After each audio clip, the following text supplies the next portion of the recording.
ಎಲ್ಲರಿಗೂ ನಮಸ್ತೆ. Adishesha prep guide YouTube ಚಾನಲ್ಗೆ ಸ್ವಾಗತ ಸುಸ್ವಾಗತ. Welcome to the session. Friends, ಇವತ್ತು ಡಾಕ್ಟರ್ ಹಾಮಾನಾಯಕ್ ಅವರ ಬಗ್ಗೆ ತಿಳಿದುಕೊಳ್ಳೋಣ. ಡಾಕ್ಟರ್ ಹಾಮಾನಾಯಕ್ ಅವರ ಪೂರ್ಣ ಹೆಸರು ಹಾರೋಗದ್ದೆ ಮಾನಪ್ಪ ನಾಯಕ್. ಇವರು ಹಾಮಾನ ಎಂದೇ ಪ್ರಸಿದ್ಧರಾಗಿದ್ದಾರೆ. ಇವರು 1931ರಲ್ಲಿ ಶಿವಮೊಗ್ಗ ಜಿಲ್ಲೆಯ ತೀರ್ಥಹಳ್ಳಿ ತಾಲೂಕಿನ ಹಾರೋಗದ್ದೆ ಎಂಬಲ್ಲಿ ಜನಿಸ್ತಾರೆ. ಇವರು ಅಧ್ಯಾಪಕರಾಗಿ ಮೈಸೂರು ಮಾನಸ ಗಂಗೋತ್ರಿ ಕನ್ನಡ ಅಧ್ಯಯನ ಸಂಸ್ಥೆಯ ನಿರ್ದೇಶಕರಾಗಿ ಗುಲ್ಬರ್ಗಾ ವಿಶ್ವವಿದ್ಯಾನಿಲಯದ ಕುಲಪತಿಗಳಾಗಿ ಕೆಲಸವನ್ನ ನಿರ್ವಹಿಸ್ತಾರೆ. ಸಾಹಿತ್ಯದ ವಿವಿಧ ಕ್ಷೇತ್ರಗಳಲ್ಲಿ ಕೆಲಸ ಮಾಡಿರುವ ಇವರು ಅಂಕಣ ಬರಹಗಳಲ್ಲಿ ಅದ್ವಿತೀಯ ಸಾಧನೆಯನ್ನ ಮಾಡಿದ್ದಾರೆ.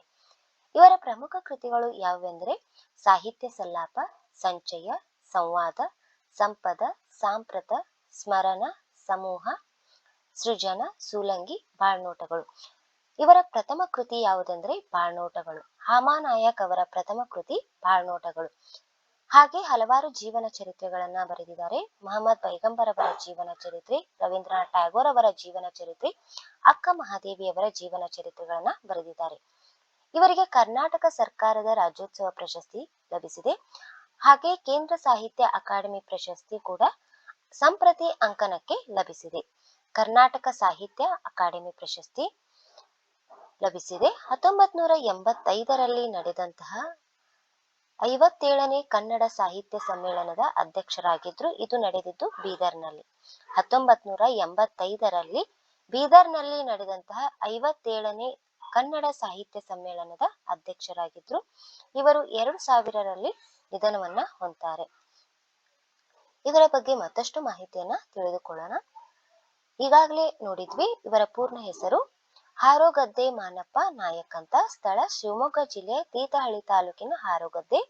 ತಂದೆ ಶ್ರೀನಿವಾಸ್ ನಾಯಕ್ ಅವರು, ತಾಯಿ ರುಕ್ಮಿಣಿಯಮ್ಮ.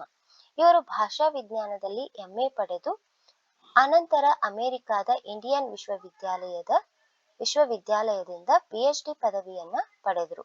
ಇವರು ಕನ್ನಡದ ಅಧ್ಯಾಪಕರಾಗಿ, ಭಾಷಾ ವಿಜ್ಞಾನದ ರೀಡರ್ ಆಗಿ, ಪ್ರಾಧ್ಯಾಪಕರಾಗಿ ಹಾಗೂ ದೇ ಜವರೇಗೌಡರ ಅನಂತರ 1969ರಲ್ಲಿ ಕನ್ನಡ ಅಧ್ಯಯನ ಸಂಸ್ಥೆಯ ನಿರ್ದೇಶಕರಾಗಿ, ಕನ್ನಡ ಸಾಹಿತ್ಯ ಅಕಾಡೆಮಿಯ ಅಧ್ಯಕ್ಷರಾಗಿ, 1984ರಲ್ಲಿ ಗುಲ್ಬರ್ಗಾ ವಿಶ್ವವಿದ್ಯಾಲಯದಲ್ಲಿ ಕುಲಪತಿಗಳಾಗಿ ಹೀಗೆ ಹಲವು ಹುದ್ದೆಗಳನ್ನ ಅಲಂಕರಿಸಿದ್ರು. 1991ರಲ್ಲಿ ನಿವೃತ್ತಿಯನ್ನ ಹೊಂದಿದ್ರು. ಇವರ ಲಲಿತ ಪ್ರಬಂಧ ಯಾವುದೆಂದ್ರೆ ನಮ್ಮ ಮನೆಯ ದೀಪ. ಹಾಗೆ ಪ್ರಥಮ ಕೃತಿ ಬಾಳ್ನೋಟಗಳು ರಚಿಸಿದ್ದು 1950ರಲ್ಲಿ. ನಾಯಕರು ಜಾನಪದ ವಿದ್ವಾಂಸರು ಕೂಡ ಆಗಿದ್ರು. ಪ್ರತಿಫಲವಾಗಿ ಬಂದ ಕೃತಿ ಜಾನಪದ ಸ್ವರೂಪ. ಹಾಗೆ ಅಂಕಣ ಬರಹದಲ್ಲಿ ಇವರು ಅದ್ವಿತೀಯ ಸಾಧನೆಯನ್ನ ಮಾಡಿದ್ದಾರೆ. ಜೀವನ ಚರಿತ್ರೆಗಳು. ಇವರು ಮಹಮ್ಮದ್ ಪೈಗಂಬರ್ ಅವರ ಜೀವನ ಚರಿತ್ರೆ, ರವೀಂದ್ರನಾಥ್ ಟ್ಯಾಗೋರ್ ಅವರ ಜೀವನ ಚರಿತ್ರೆ ಮತ್ತು ಅಕ್ಕ ಮಹಾದೇವಿಯವರ ಜೀವನ ಚರಿತ್ರೆಯನ್ನ ಬರೆದಿದ್ದಾರೆ. ಇವರ ಅಂಕಣ ಬರಹಗಳು ಯಾವುವೆಂದ್ರೆ ಸಾಹಿತ್ಯ ಸಲ್ಲಾಪ, ಸಂಕೀರ್ಣ, ಸಂಚಯ, ಸಂವಾದ ಸಂಗ್ರಹ, ಸಂಪ್ರತಿ, ಸಂದರ್ಭ, ಸಂಪುಟ, ಸಂಪದ, ಸ್ಮರಣೆ, ಸಮೂಹ, ಸಂಪರ್ಕ, ಸಾಂಪ್ರತ, ಸ್ಪಂದನ, ಸಪ್ತಕ, ಸೃಜನ, ಸಿಂಗಾರ, ಸಂಭ್ರಮ, ಸನಾದಿ, ಸನ್ನುಡಿ, ಸೊಗಿಲು ಇವರ ಅಂಕಣ ಬರಹಗಳಾಗಿವೆ. ಹಾಗೆ ಈ ಒಂದು ಗೋಕಾಕ್ ಗ್ರಂಥಾವಳಿ, ಸುನೇರಿ, ಮಾಸ್ತಿಯವರ ಪುಸ್ತಕಗಳು, ವಿದ್ಯಾಪತಿಯ ಹಾಡುಗಳು, ಜಾನಪದ ಗ್ರಂಥಗಳು, ಪ್ರಣಯ ಪದಾವಳಿ, ಮೈಥಿಲಿಯ ವಿದ್ಯಾಪತಿಗಳ ಹಾಡುಗಳ ಅನುವಾದಗಳನ್ನು ಕೂಡ ಬರೆದಿದ್ದಾರೆ. ಬೀದರ್ನಲ್ಲಿ ನಡೆದ 57ನೇ ಕನ್ನಡ ಸಾಹಿತ್ಯ ಸಮ್ಮೇಳನದ ಅಧ್ಯಕ್ಷರಾಗಿದ್ರು. ಇದು ನಡೆದಿದ್ದು 1989ರಲ್ಲಿ. ಸಂಪ್ರತಿ ಅಂಕಣಕ್ಕೆ ಕೇಂದ್ರ ಸಾಹಿತ್ಯ ಅಕಾಡೆಮಿ ಪ್ರಶಸ್ತಿ ಲಭಿಸಿದೆ. ಕರ್ನಾಟಕ ಸಾಹಿತ್ಯ ಅಕಾಡೆಮಿ ಪ್ರಶಸ್ತಿ, ಮಾಸ್ತಿ ಪ್ರಶಸ್ತಿ, ಕರ್ನಾಟಕ ರಾಜ್ಯೋತ್ಸವ ಪ್ರಶಸ್ತಿ, ಜಾನಪದ ಮತ್ತು ಯಕ್ಷಗಾನ ಅಕಾಡೆಮಿ ಪ್ರಶಸ್ತಿ, ವರ್ಧಮಾನ ಪ್ರಶಸ್ತಿ ಇನ್ನು ಮುಂತಾದ ಪ್ರಶಸ್ತಿಗಳು ಇವರಿಗೆ ಲಭಿಸಿದೆ. ಸಲ್ಲಾಪಕ್ಕೆ ಇವರ ಸಲ್ಲಾಪ ಒಂದು ಕೃತಿಗೆ ಮೈಸೂರು ವಿಶ್ವವಿದ್ಯಾಲಯದ ಸುವರ್ಣ ಮಹೋತ್ಸವ ಪ್ರಶಸ್ತಿ ಕೂಡ ಲಭಿಸಿದೆ.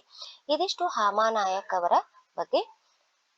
ಫ್ರೆಂಡ್ಸ್, ಇದಿಷ್ಟು ಇವತ್ತಿನ ಸೆಷನ್. ಮುಂದಿನ ಸೆಷನ್ ನಲ್ಲಿ ಮತ್ತಷ್ಟು ಮಾಹಿತಿಯನ್ನ ತೆಗೆದುಕೊಂಡು ಬರ್ತೀನಿ ಅಂತ ಹೇಳ್ತಾ ಇವತ್ತಿನ ಈ ಒಂದು ಸೆಷನ್ ನ ಇಲ್ಲಿಗೆ ಕಂಪ್ಲೀಟ್ ಮಾಡ್ತಿದ್ದೀನಿ.